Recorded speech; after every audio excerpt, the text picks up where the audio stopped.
Could there not be the possibility that there is an alien intelligence that has been around far longer than we imagine, and who may look at us like we look at and use in many ways lower life forms on this planet as a resource and even as food? Food doesn't have to be physical, and these beings seem to feed off our emotions and energy.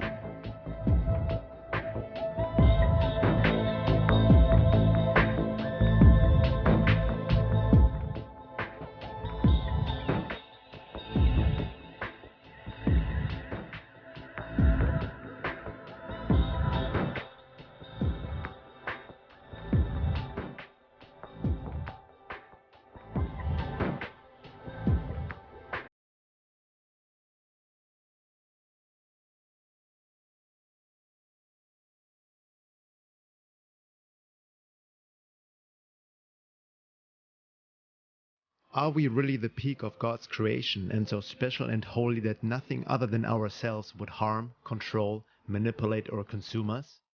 Are we really that anthropocentric and ignorant to think that way? What do we really know? Humility is not our greatest strength.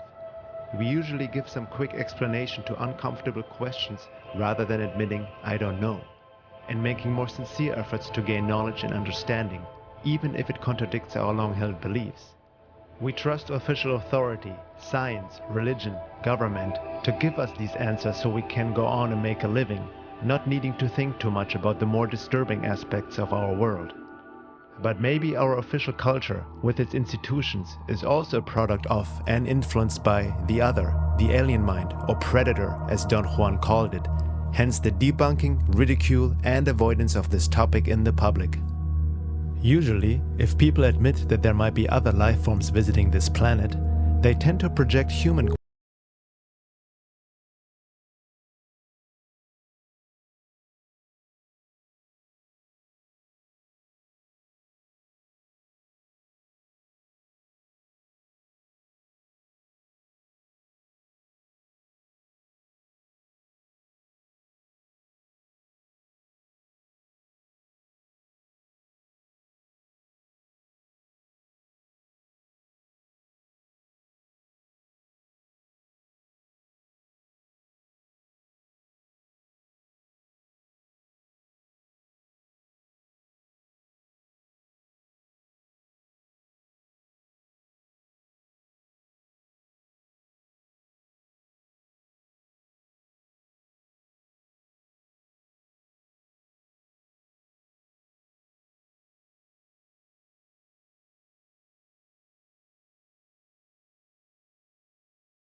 experience and paint a false image of what the Greys really are.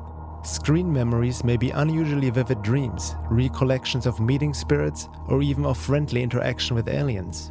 Hypnosis can get past screen memories to uncover another layer of experience, which is most often less agreeable. I remember just lying there, trying to relax. I'd opened my eyes, I seen a red light flowing across the ceiling, which it almost looked like the Aurora Borealis.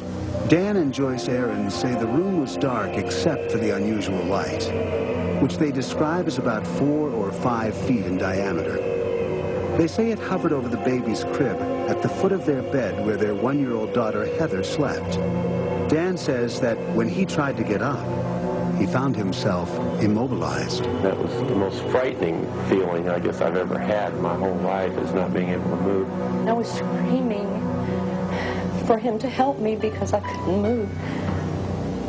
And I didn't know that he was paralyzed too. And we both sat up in the bed at the same time. And I said, what the hell was that? Dan agreed to an on-camera hypnosis session with Carpenter, during which he revisited that memorable night in 1976, the night he saw the red light over the baby's crib. This time, under hypnosis, he remembers more. He recalls cowering in the corner of his bed as he watched alien beings take his daughter Heather from her crib. He went to the crib. He went to the crib. Picked her up. I can't move. You can't move. You don't have any control over what's happening.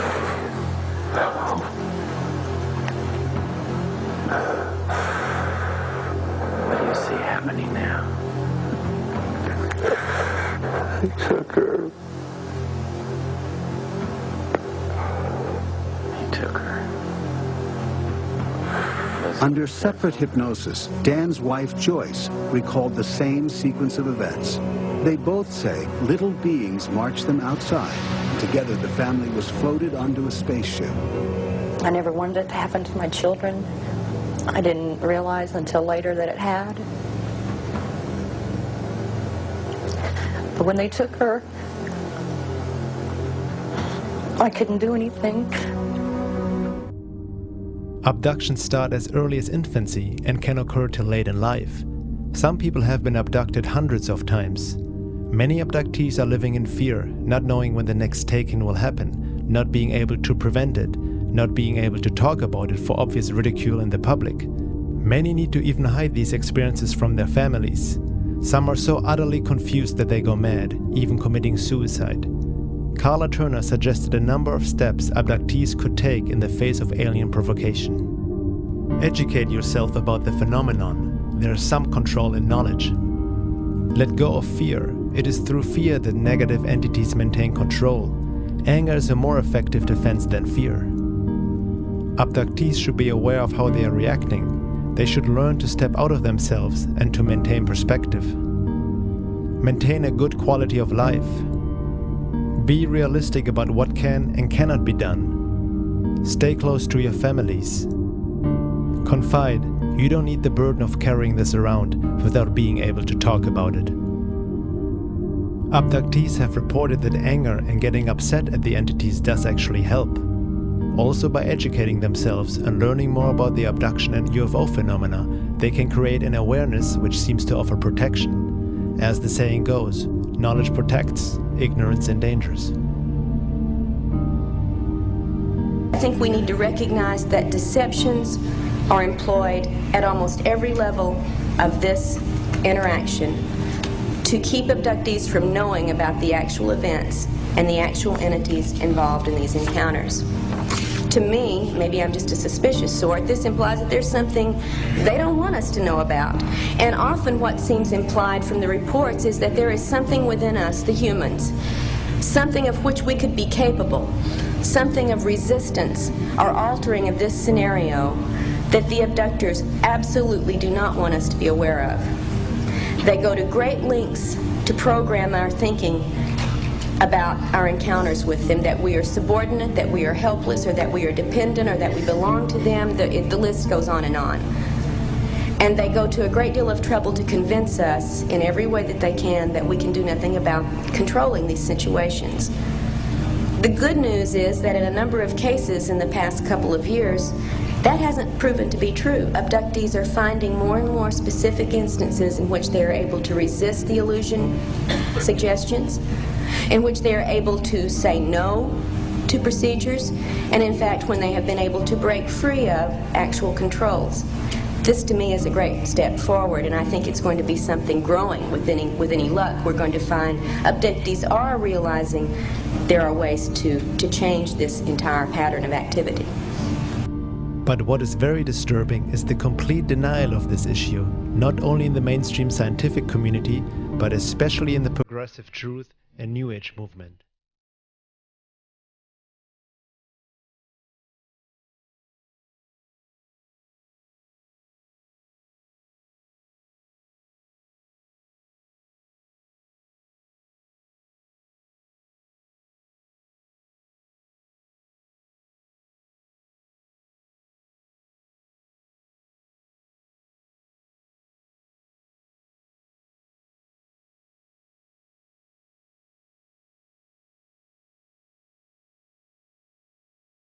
The topic of alien abductions is mostly treated as if it is non-existent, and that is the best way to keep a secret.